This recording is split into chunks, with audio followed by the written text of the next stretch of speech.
Nós temos estudado aqui sobre alguns temas relacionados à mente, o coração. Quando eu falo mente, aliás, quando eu falo coração, da mesma forma Jesus tratou a mente como o coração do homem. A mente que precisa ser tratada, ou o coração que precisa ser tratado, é este aqui. É daqui que saem os maus desígnios, os maus pensamentos.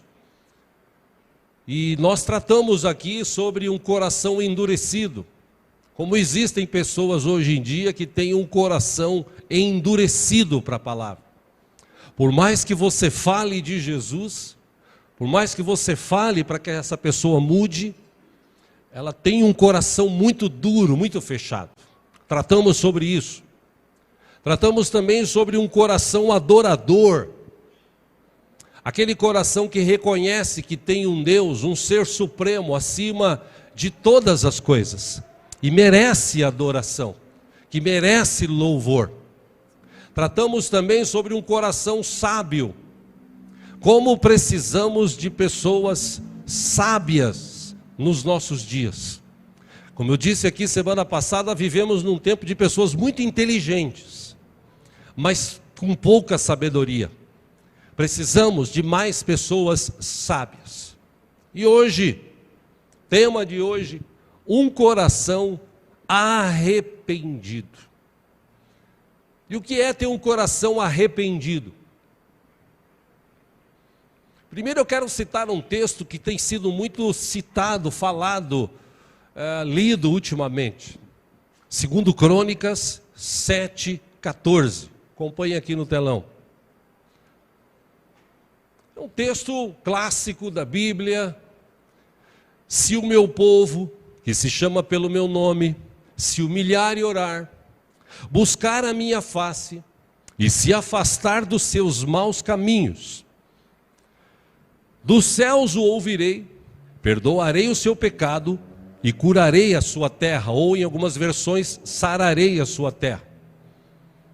Esse texto, irmãos, que está sendo muito citado para que haja uma mudança no Brasil, para que o candidato A seja eleito, o B não.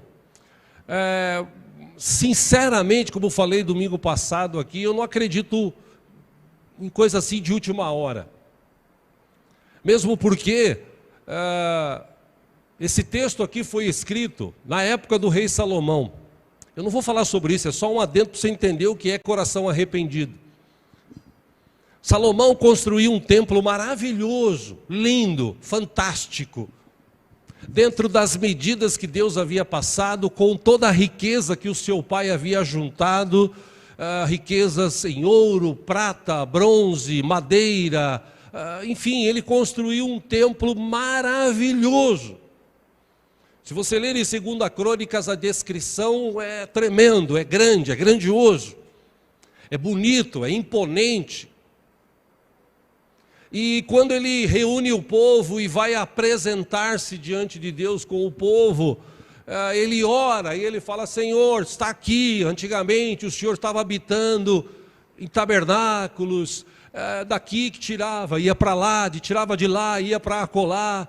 Agora não, agora nós construímos um templo, e esse templo, Senhor, essa imponência por causa da tua grandeza, é para o Senhor habitar junto ao teu povo e tal. E se você ler a descrição de 2 Crônicas 7, desde o começo, você vai ver Salomão descrevendo isso e de alguma forma tentando agradar o coração de Deus. E aí Deus olha para Salomão e para o povo e fala assim: olha, vou dizer nas minhas palavras, gostei, muito bem feito, muito bonito, legal, perfeito. Só que, tipo assim, para mim não quer dizer muita coisa. Porque se o meu povo, que se chama pelo meu nome, se humilhar e orar, buscar a minha face e se afastar dos seus maus caminhos, aí sim eu virei. Aí eu ouvirei, eu perdoarei o seu pecado e eu vou sarar a sua terra.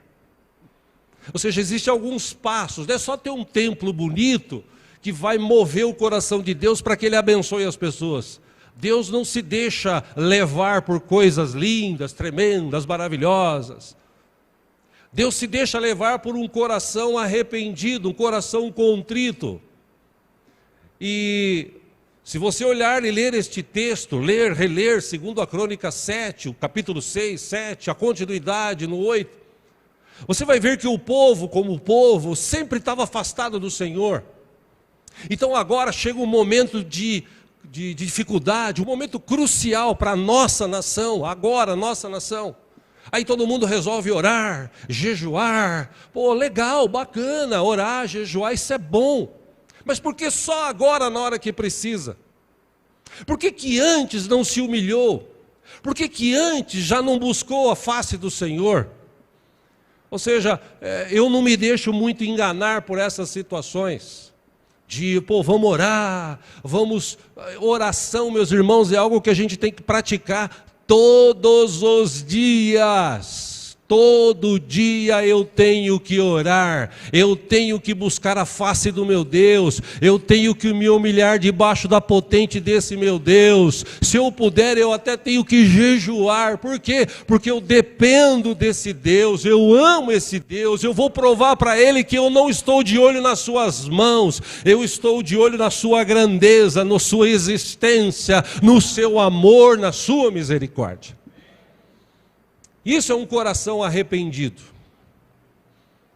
Quando a gente se arrepende, segundo a Bíblia, arrependimento é aquele negócio chamado metanoia. É mudança de posição, é mudança de rumo, é mudança de direção. Eu estava caminhando aqui, mas agora eu entendi que tem um Deus vivo, um Deus poderoso, um Deus que me ama tanto, que enviou o seu próprio Filho, e esse seu Filho, que também é Deus, glorioso, poderoso, se destituiu de sua glória, deixou a sua grandeza, o seu poder, por amor a mim. Aí ele vem nessa terra, ele traz um estilo de vida diferente, totalmente diferente do que se vivia na época e do que se vive hoje. Ele entrega a sua vida, ele doa a sua vida, ele ama as pessoas, ele ajuda as pessoas, ele cura pessoas, ele salva pessoas, ele transforma a vida de pessoas. E mesmo com tudo isso, ainda ele é passível de morrer e foi crucificado, uma morte terrível que é uma morte de cruz. Ninguém jamais poderia pensar em ser crucificado. E ele foi crucificado com pregos nas mãos, pregos nos pés, coroa de espinhos, sofrendo do meio-dia até as 3 da tarde num sol escaldante, depois de ter apanhado, depois de ter sido subjugado, cuspido, desprezado. Mas ele foi até o fim. E às 3 da tarde ele entrega a sua vida a Deus, o seu espírito. E então nesse momento vem trevas, chuva, trevas, o dia virou noite.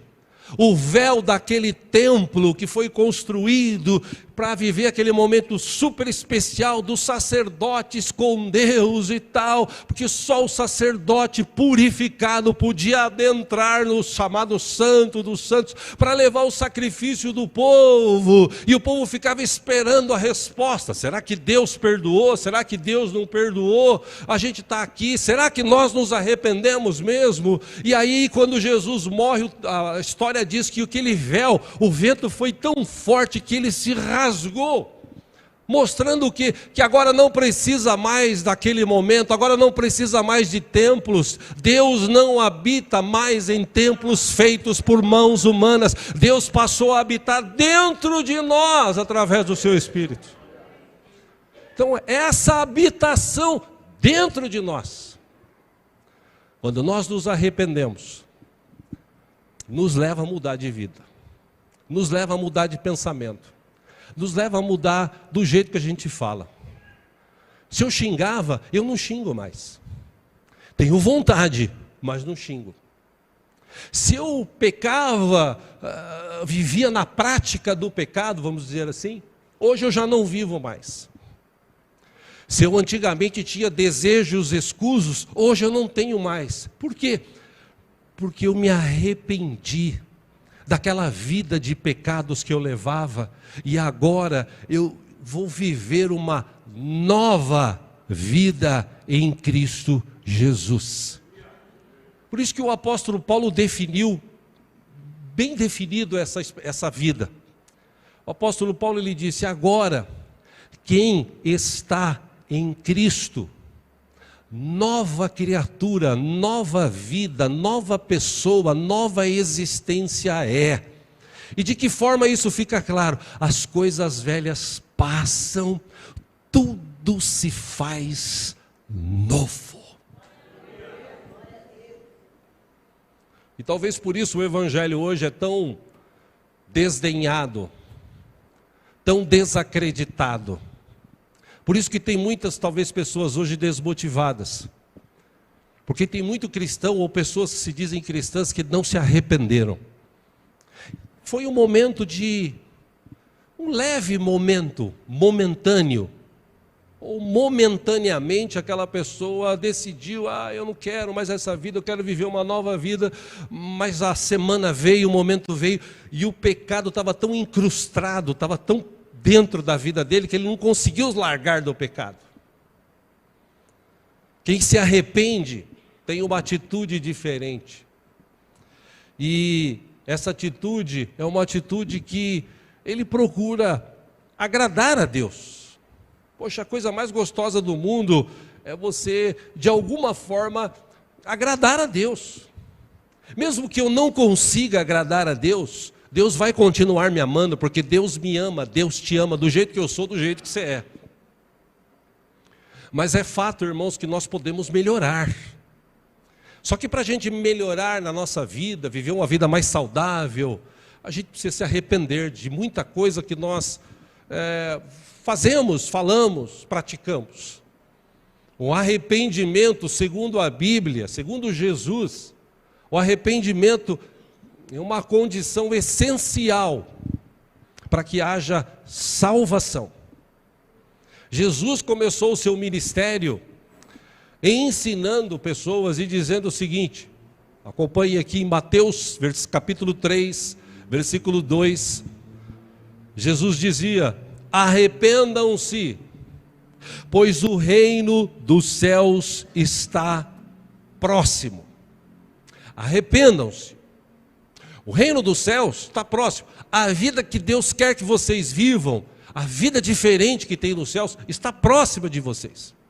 E Jesus continua falando, e no versículo 8 de Mateus 3, ele fala assim: deem fruto que mostre o arrependimento. Ou seja, não é só eu falar, eu me arrependi. Eu estou arrependido. Arrependimento não se fala, se vive. E você só vê arrependimento na vida de muitas pessoas quando existe um fruto diferente, uma forma diferente de se viver. E se você vasculhar a Bíblia, meus irmãos, no Novo e no Velho Testamento, a Bíblia está recheada de versículos e mais versículos que falam sobre arrependimento. Por exemplo, Atos capítulo 3, versículo 19. Arrependam-se, pois, e voltem-se para Deus, para que os seus pecados sejam cancelados. Atos 17, 30. No passado, guarde esse texto, Deus não levou em conta essa ignorância. Aquela ignorância que a gente tinha, não conhecia Deus, então vivia na vida de pecado e tal.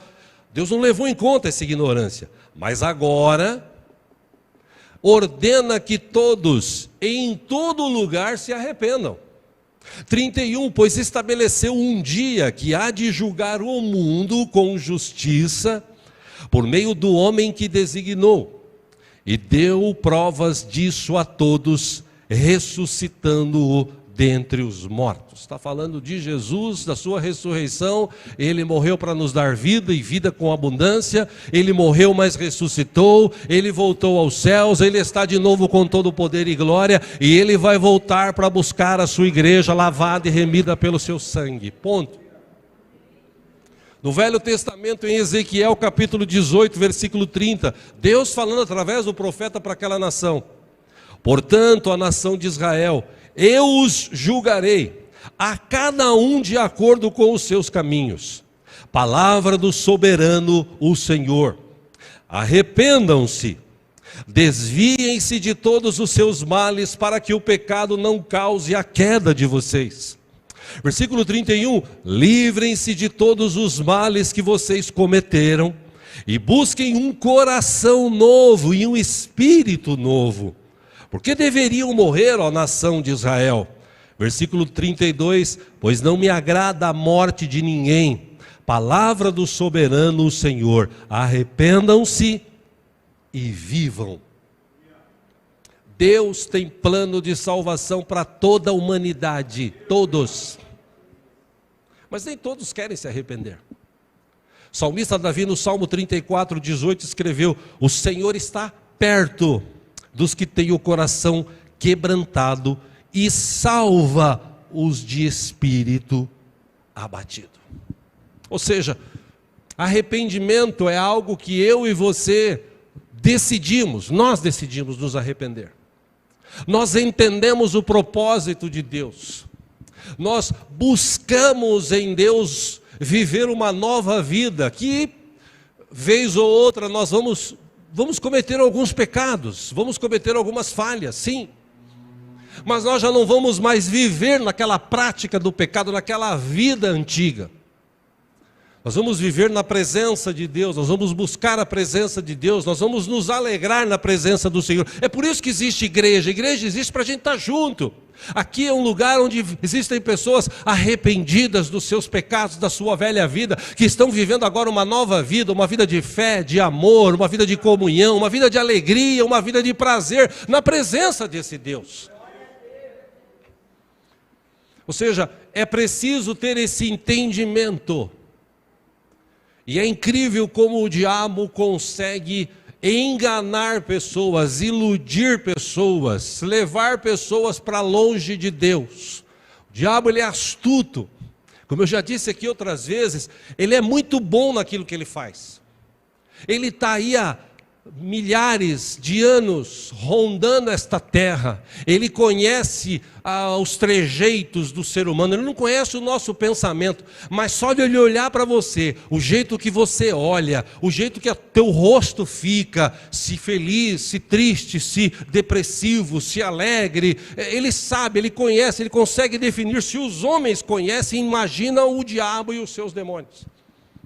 E por isso, de todas as formas, ele tenta nos levar, nos puxar de volta para o lamaçal do pecado. Ele tenta nos fazer crer que Deus não nos ama, que Deus desistiu da gente. Meu irmão, nunca acredite nisso. Deus nos ama sempre. Deus não desiste da gente. Enquanto houver vida e arrependimento, Deus não desiste da gente. Deus está conosco todo o tempo, aleluia. Acontece que hoje as pessoas, elas não acreditam mais na palavra. E para quem acredita na Bíblia, você que está aqui, você que assiste, você que está assistindo no futuro isso daí, se você acredita na Bíblia, ou na palavra escrita de Deus, e por que eu deveria acreditar na Bíblia? Porque tudo que está acontecendo hoje, está descrito na Bíblia, aconteceria. Então a Bíblia, ela tem créditos, ela tem credibilidade para nos ensinar, para nos capacitar, para nos despertar, para nos levar para perto de Deus, para nos fazer conhecer o Deus que nós temos. E quando eu creio na Bíblia, tem um texto na Bíblia que é clássico, é um texto que existe muita divergência entre os chamados teólogos, né? Os teólogos, eles discutem, não é isso que está querendo dizer esse texto, não é aquilo, porque esse texto trata sobre um assunto, aí levaram para tratar sobre outro assunto, porque esse texto, bom irmãos, eu não quero entrar aqui na hermenêutica, na homilética do texto, eu quero ler esse texto como todo mundo lê, como uma pessoa simples lê, e tira desse texto algumas coisas práticas para nós aprendermos e vivermos na nossa vida. Vamos ler juntos aí Lucas capítulo 16, você que trouxe a sua Bíblia.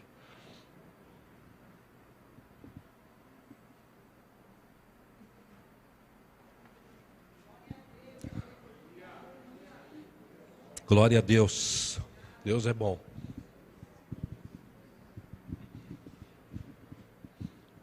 Lucas capítulo 16.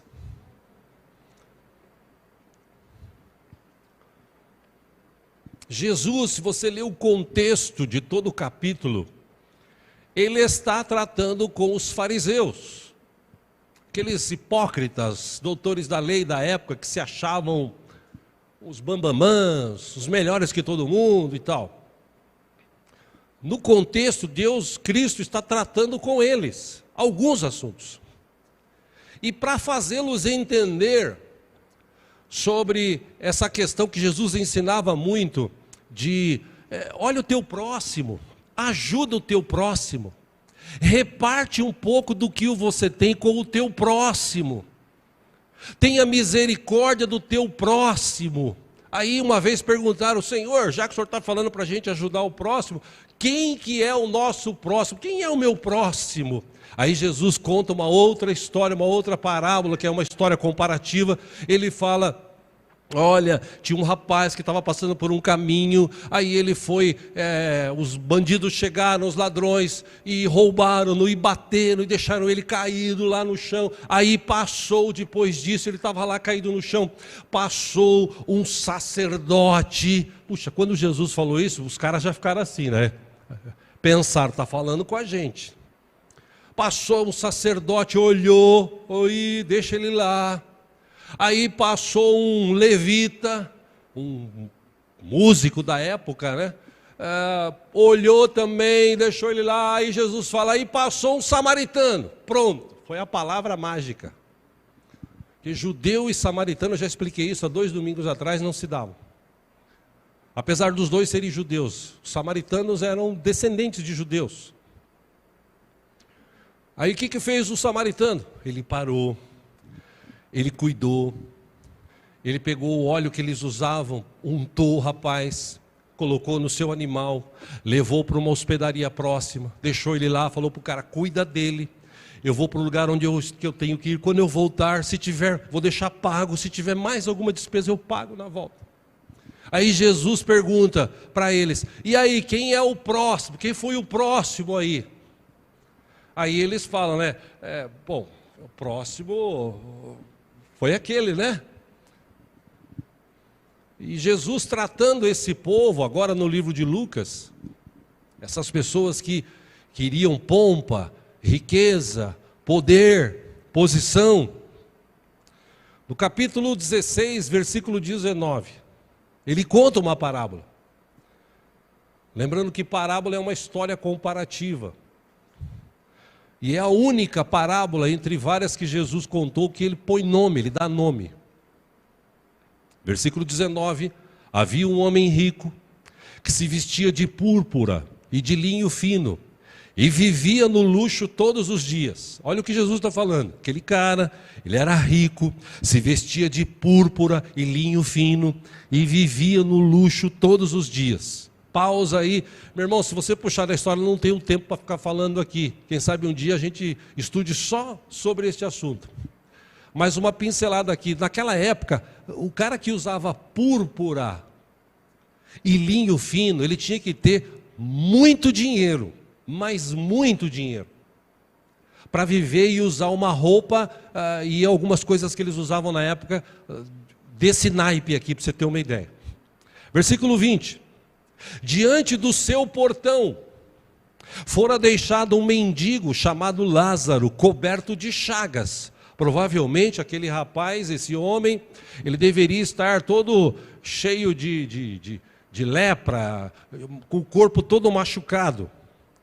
Versículo 21, este, todo machucado, na porta daquele rico, ansiava comer o que caía da mesa do rico. Até os cães vinham lamber suas feridas. Versículo 22, chegou o dia em que o mendigo morreu, e os anjos o levaram para junto de Abraão. Isso aqui é muito importante. O rico também morreu e foi sepultado. Versículo 23, no Hades. Pausa, Hades, você pode traduzi-lo do grego para o português como inferno, além, profundeza. No Hades, onde estava sendo atormentado, ele olhou para cima e viu Abraão de longe, com Lázaro ao seu lado.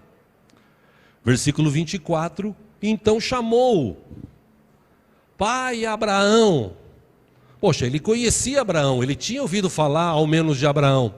Para olhar e reconhecer, falou: aquele é Abraão, pai Abraão. Ele já deveria ter ouvido falar de Abraão na sua religião ou na sua religiosidade. Aí ele diz: tem misericórdia de mim e manda que Lázaro molhe a ponta do dedo na água e refresque a minha língua, porque eu estou sofrendo muito nesse fogo. E na versão João Ferreira de Almeida, porque eu estou atormentado nesta chama. Pausa aí. Meus irmãos, olha a mente desse homem rico. Preste atenção. Esse cara parece que não se arrependia, porque ele estava sempre com a sua arrogância, porque ele era rico, ele gostava de mandar nos outros. Aí ele fala para Abraão: pai Abraão, manda Lázaro molhar a ponta do dedo e vir aqui e colocar água na minha boca, me refrescar, porque eu estou aqui atormentado nessa chama. O cara está atormentado e ainda está querendo dar ordem, está querendo mandar, ainda continua arrogante. Versículo 25, mas Abraão respondeu: filho, lembre-se de que durante a sua vida você recebeu coisas boas, enquanto Lázaro recebeu coisas más. Agora, porém, ele está sendo consolado aqui e você está em sofrimento. 26, e além disso, entre vocês e nós há um grande abismo, de forma que os que desejam passar do nosso lado para o seu, ou do seu para o nosso, não conseguem. 27, ele respondeu: então te suplico, pai. Olha o que ele fala: manda Lázaro ir à casa do meu pai. Continua arrogante, querendo mandar. Pois, 28, tenho 5 irmãos. Deixa que ele os avise, a fim de que eles não venham também para esse lugar de tormento. Versículo 29, Abraão respondeu: eles têm Moisés e os profetas, que os ouçam. 30, não, pai Abraão, disse ele, mas se alguém dentre os mortos fosse até eles se arrependeriam. O cara estava querendo mudar até o curso da história do que Deus tinha determinado. Tipo assim, manda alguém voltar. Não, mas não tem como voltar. Só esse versículo mata essa teoria de que a pessoa morre, aí ele vai para o purgatório, chega lá no purgatório, ele paga pelos pecados, dali ele vai para o céu. Isso não existe. A pessoa morre, aí ele reencarna lá na frente. Se ele teve uma vida boa, ele vai reencarnar como uma pessoa de bem. Se ele teve uma vida de bandido, vagabundo, cachorro, salafrário, ladrão, ele vai voltar como um porco, vai voltar como um burro, vai reencarnar. Ou seja, essa teoria não existe. Ah, pastor, mas eu sei de gente que foi no passado, presta atenção no que eu vou te falar aqui. Teve gente no passado que foi na chamada mesa branca. E aquela mesa branca, nossa, aquilo ali, a mulher falava, meu irmão, o que passou na minha vida, e até agora, 11, 19, o diabo sabe de cor e salteado. E ele pode usar pessoas para falar: você tem uma ferradura atrás da porta do quarto, lembra? É mesmo, como é que ele sabe? Só uma pessoa ignorante para pensar isso, né? Olha, teu pai vai falar com você, filho. Nossa, parece meu pai. Irmão, isso não existe. Isso é mentira do diabo. Esse texto está claro.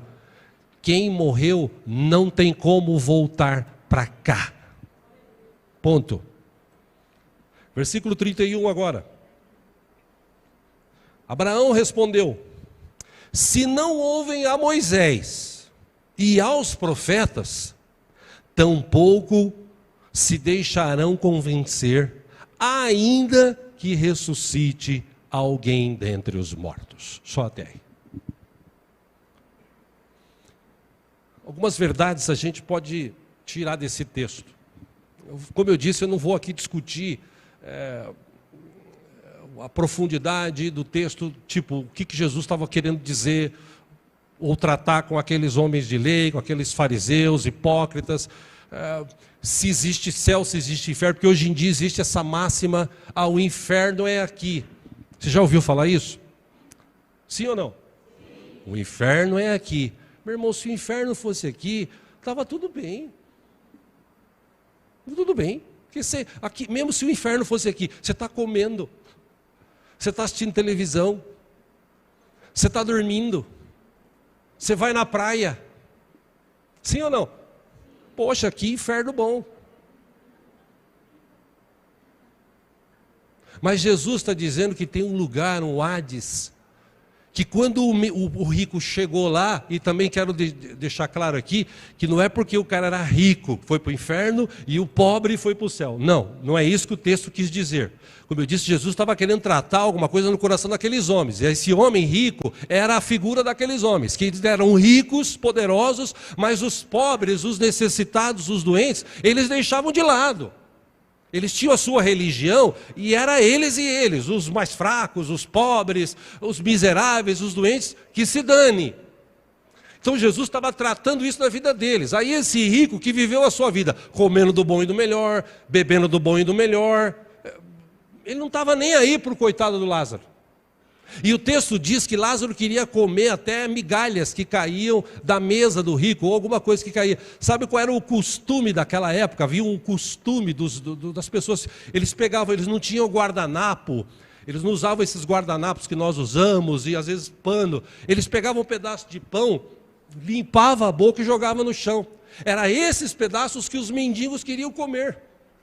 Para enxugar a mão, eles pegavam aqui, enxugavam a mão e jogavam com um pedaço de pão. Não é sobre isso que Jesus está falando. Porque você fez boas obras, você vai para o céu. Não, a salvação é dada de graça. Salvação é de graça, não é por obras para que ninguém se glorie. Salvação é para quem se arrepende, é para quem vê e entende que existe um Deus vivo e poderoso, que é santo, que não compactua com o pecado, mas deu a vida do seu próprio Filho para trazer uma nova vida, e quando eu me arrependo eu vou viver essa nova vida, ponto. Jesus está mostrando para eles, existe um lugar chamado inferno, Hades. E é um lugar de tormento, porque o cara diz: eu estou aqui sendo atormentado.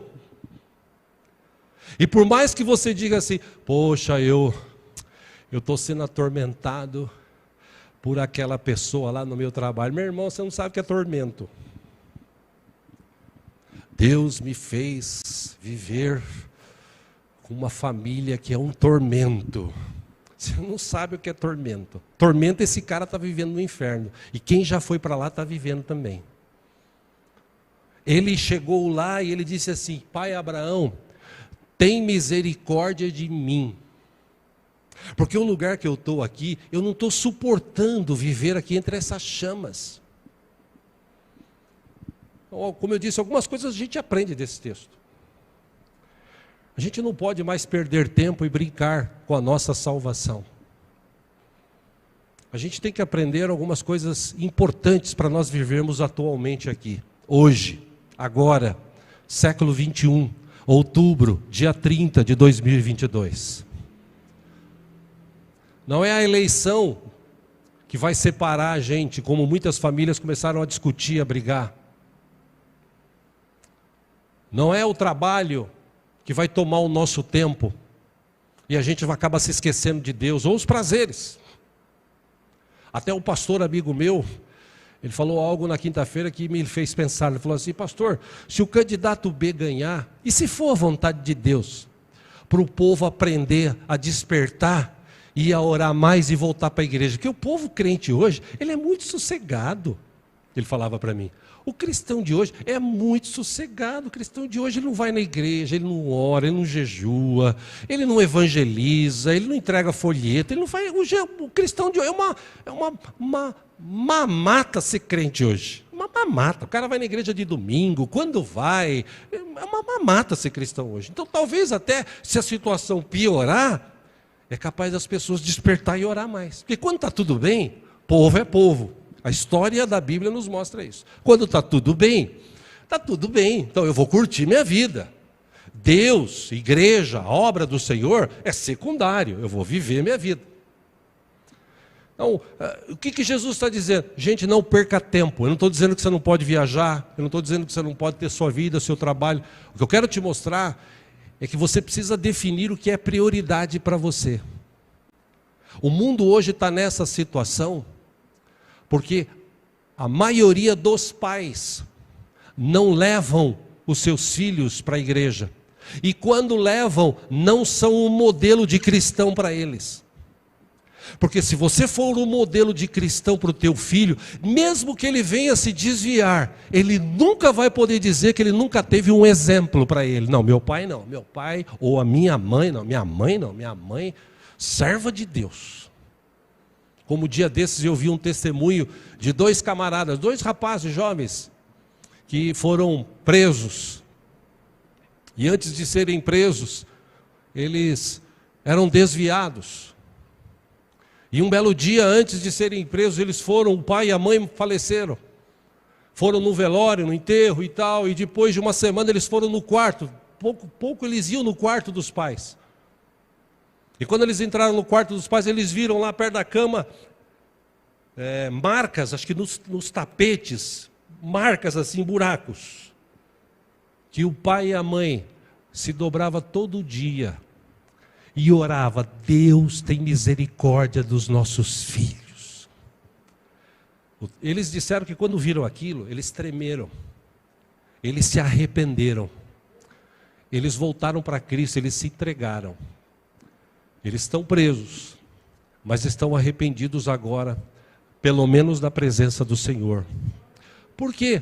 Porque tinha um pai e uma mãe que orava, que clamava, que pedia, e era um modelo de oração para eles. Ou seja, se você olhar para esse texto, se você olhar para a nossa vida hoje, talvez hoje você não coma o que os ricos de hoje comem. Talvez você não tenha essa alimentação tão poderosa que os ricos têm. Mas, enquanto um comia do bom e do melhor e o outro comia migalhas, porque tinha esse costume, enquanto um vestia do bom e do melhor e o outro vestia umas roupas velhas, surradas, enquanto um não estava nem aí para os outros e o outro passava necessidade, depois da morte, enquanto um estava atormentado, o outro estava sendo consolado no seio de Abraão. O seio de Abraão talvez já não exista mais, é uma figura, uma alusão para algo da época, provavelmente. Porque Jesus falou para aquele rapaz na cruz: ainda hoje você estará comigo no paraíso. Ainda hoje você estará comigo no paraíso. Ou seja, Jesus quando morreu, e esse rapaz morreu, eu acredito, segundo alguns textos, Paulo fala segundo alguns textos também, de aqueles que dormem, e essa expressão do grego para o português, dormir, não quer dizer dormir, quer dizer descansar. Então eu imagino que existem muitos que já morreram e os anjos levaram para a presença de Cristo. E eles já estão descansando. E um dia, quando Deus der a ordem, que soarem as trombetas, Jesus vai voltar. E esses primeiros serão renovados. E depois nós, segundo Paulo, aqueles que aqui estiverem, num piscar de olhos, ou num estalar de dedos, seremos trasladados, e nessa fração de segundos daqui para o céu, o nosso corpo de corruptível será revestido da incorruptibilidade. Aquilo que era mal será bom, a nossa mente será totalmente renovada. Aqueles que tiveram um encontro com Jesus e perseveraram nesse encontro, vão chegar nesse dia, mesmo não vestindo roupas bonitas, mesmo não comendo as melhores comidas, mas um dia estarão na presença de Deus, vestindo a melhor roupa, roupas brancas, vestes brancas, corpo incorruptível, mente renovada, na eternidade, servindo a Deus, amando a Deus. Enquanto um estava condenado a viver a eternidade no inferno, o outro estava abençoado a viver a eternidade com Deus. E é interessante, meus irmãos, que quando a gente fala de arrependimento, na Bíblia tem vários textos de pessoas que se arrependeram e pessoas que não se arrependeram. Quando a gente fala de arrependimento, imediatamente, principalmente na minha mente, eu lembro de Davi. Quando Davi se arrependeu, caiu em si do seu pecado, ele havia adulterado, ele tinha suas mulheres, segundo consta na época eram mais de 10. Ainda assim ele vê uma mulher, cobiça a mulher, se deita com a mulher engravida, ele dá um jeito de matar o marido da mulher, aí ele traz a mulher para morar com ele, aí nasce a criança morre, porque o profeta tinha falado que isso ia acontecer, e quando o profeta o confronta, e ele cai em si, o texto diz que ele se arrependeu, diferente de Saul, que tinha cometido um grande erro e quis se justificar.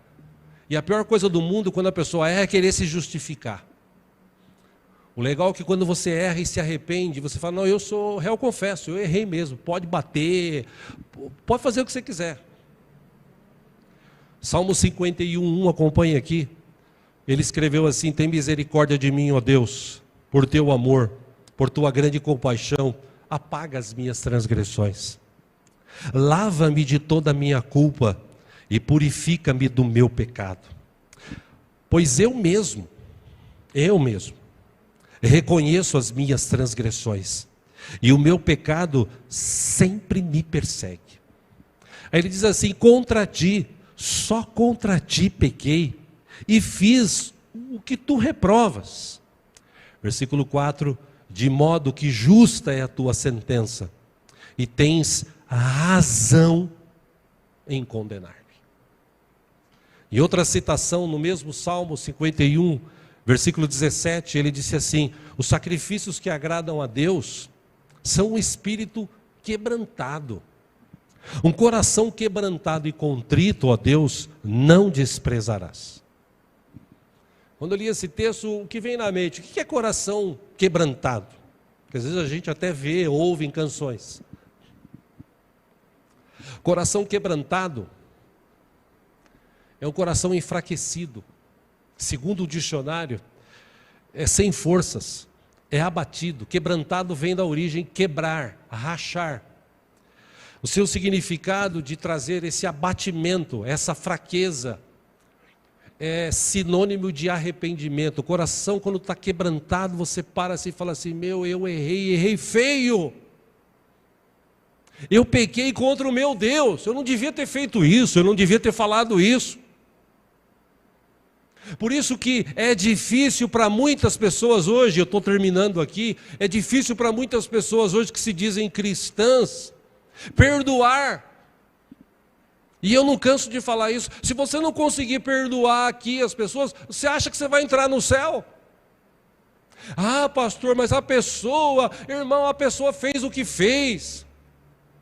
Quantas mulheres foram traídas, perderam os maridos e ficam aí agora chorando e praguejando, perdendo a chance de recomeçar a vida, de viver uma nova vida. Libera perdão, ele que vai se tratar com Deus, libera perdão, seja livre disso, viva uma nova vida. Deus tem o melhor para a gente, está escrito na palavra. Ah, porque eu perdi aquele emprego e agora esquece, você perdeu. Recomeça a tua vida, se arrependa dos erros que você cometeu naquela empresa, para você não cometer nessa nova, porque Deus vai abrir uma porta melhor, Deus vai te capacitar, se coloque na presença do Senhor. É isso que quer dizer um coração quebrantado. Foi o que aconteceu em Davi, quando Natan chegou e falou assim: você é o cara que cometeu isso. Na hora ele, se abateu, quebrou. E ele falou: Senhor, o Senhor está certo. O Senhor está certo em me condenar. Veio aí informação de que a minha família, os meus descendentes vão sofrer, haverá sofrimento, haverá tristeza. Senhor, o Senhor está certo, fui eu que errei. Mas ele disse: tem misericórdia de mim, meu Deus.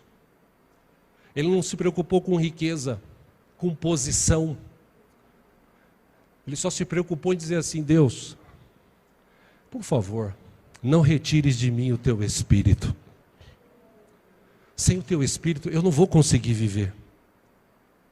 Naquela época, Deus, a presença de Deus não estava no templo, só no templo. A presença de Deus estava na vida, no coração de Davi. Ele passou momentos de cegueira, mas quando ele despertou, ele falou: Senhor, tem misericórdia de mim. E o texto diz que na mesma hora, Natan falou assim: Deus ouviu a tua oração. Apesar das consequências, ainda assim, Deus ouviu a tua oração e Deus te perdoou. É preciso haver nos dias de hoje, irmãos e irmãs, arrependimento. Arrependimento até para a gente não viver uma vida distante de Deus. Arrependimento significa reconhecer que eu também erro. Eu também erro. Não é só o outro, eu acuso aquele, aquela, fulano, beltrano. Não, eu também erro, eu sou humano. É por isso que o significado da cruz é muito importante, porque nessa posição horizontal, todos são iguais. Todos pecaram e estão destituídos da glória de Deus. Mas, diz o texto, graças a Deus, que nos deu a vitória por nosso Senhor e Salvador Jesus Cristo. Jesus Cristo foi cravado na cruz, tinha um hiato aqui, estava no templo. Aí Jesus se colocou ali no lugar, e Ele abriu um novo e vivo caminho, para que eu me arrependa e me achegue ao Pai. E através do seu sangue que foi derramado na cruz, todos os meus pecados, quando eu me arrependo, são perdoados. E eu passo a falar diretamente com o Pai, e a receber a misericórdia, o amor e o favor do Pai. Como tem gente que não entendeu isso até hoje, irmãos, e está afastado, desigrejado, desviado, porque o diabo lançou uma corda e está puxando. Ei, vem para cá, vem para cá, vem para cá. Não se afaste da presença de Deus, não deixe o diabo te enganar. Em Mateus 4,17, Jesus disse assim, começando a pregar: arrependei-vos, porque está próximo o reino dos céus. João, o profeta, considerado o profeta do amor, 1 João 1,9, ele disse assim: se confessarmos os nossos pecados, Ele é fiel e justo para nos perdoar os pecados e nos purificar de toda injustiça. Lucas capítulo 3, versículo 3, como eu disse, tem vários textos que falam sobre arrependimento. E ele percorreu toda a circunvizinhança do Jordão, pregando o batismo de arrependimento para a remissão dos pecados. O apóstolo Pedro, naquela grande mensagem que ele trouxe, que 3.000 almas num só dia se converteram. Atos 2,38, ele disse: arrependei-vos, arrependei-vos. e cada um de vós seja batizado em nome de Jesus Cristo para a remissão dos pecados, e recebereis o dom do Espírito Santo. No dia que eu recebi Jesus, no dia que você recebeu Jesus, você declarou: Jesus Cristo, a partir de agora, é o Senhor da minha vida. Senhor, eu entrego a minha vida a Ti. Eu declaro: o Senhor é o Deus da minha vida. Perdoa os meus pecados. Senhor, escreve o meu nome no livro da vida. A partir de agora, a minha vida é Tua. O dia que você fez isso, o dia que eu fiz isso, o Espírito Santo passou a habitar, não mais no templo, mas dentro de mim e de você. E Ele sempre está lá, às vezes, ou na maioria das vezes, intercedendo junto ao Pai. Tipo assim: Pai, dá mais uma chance para aquele irmão lá, né? Eu não vou falar aquele cabeça dura, aquele burro, né? Porque o Espírito Santo não vai falar isso, né? Se fosse eu, falaria, mas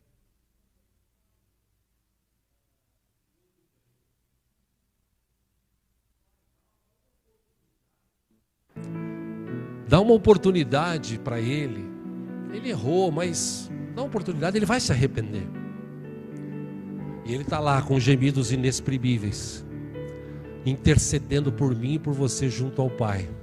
E o Pai tem tido misericórdia, misericórdia, misericórdia. Mas o que eu já disse uma vez aqui, eu encerro dizendo o seguinte, irmãos: não confunda misericórdia com fraqueza, porque Deus vai cumprir a sua palavra. E aqueles que não se arrependerem, um dia estarão distantes do Senhor.